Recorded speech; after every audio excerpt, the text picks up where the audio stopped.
The word rabbi means a teacher, and in the Jewish faith, a rabbi is someone who's highly educated, has studied the Torah and the Talmud, knows all the laws in the Jewish faith, and that makes them able to lead a congregation or a synagogue. People look up to them and they ask them questions when they're not sure if something is morally correct or not. And then they lead services too. And one of the main thing that they're allowed to do is to read the scrolls that they read at the service.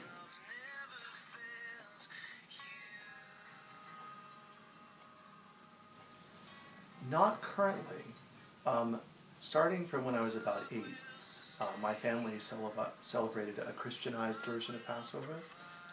We would celebrate the Passover Seder either in the church where we were, which was a Protestant church along the way, or else in our family. And that actually was pretty meaningful to me along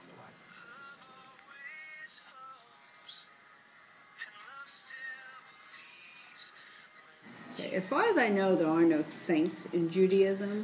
They have prophets, and they have people that have had visions and have said things, that have are led better lives than other people. But they don't call them saints. They don't pray to them. They don't venerate them the way Catholics do.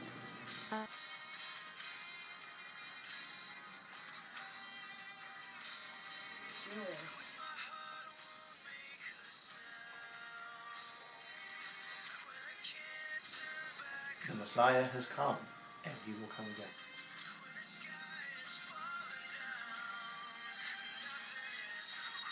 Pastors only are not so much teachers the way rabbis are. Pastors do give sermons to teach about things about the Bible and stuff, but rabbis, that's their primary goal, is to be the teacher. It's not just to lead the congregation.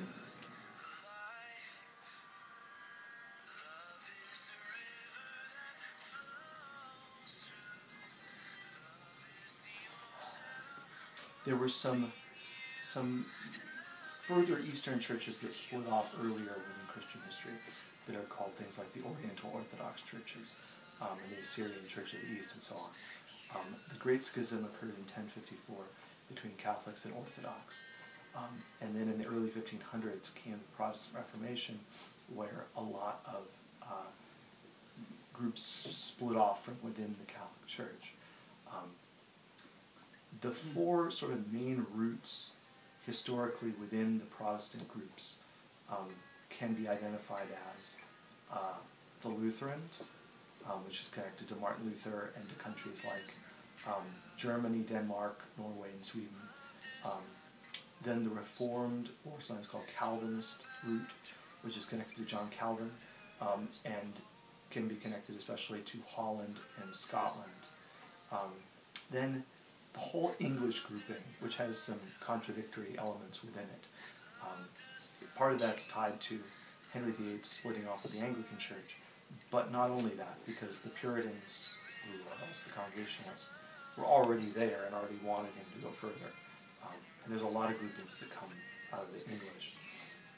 And then there's the Anabaptists, which is especially connected with Ulrich Zwingli. Directly descended are not a lot of groups. The Mennonites and the Amish are among them. They're the more radical reformers. And although I don't know there's that many groups that descend directly from them, I think they've had a great deal of influence over time.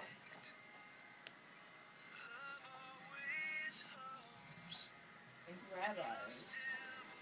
I mean, it's the Christian religion not to have a family, so I guess it's fair and it's part of God's law. Okay. Rabbis can definitely have families, and it's always been that way. It's never been that they couldn't have families. Being celibate was never a part of the Jewish tradition.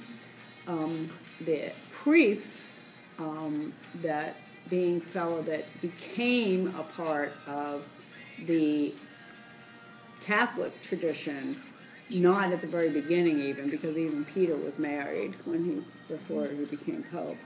So obviously the first disciples were not necessarily people who couldn't be married.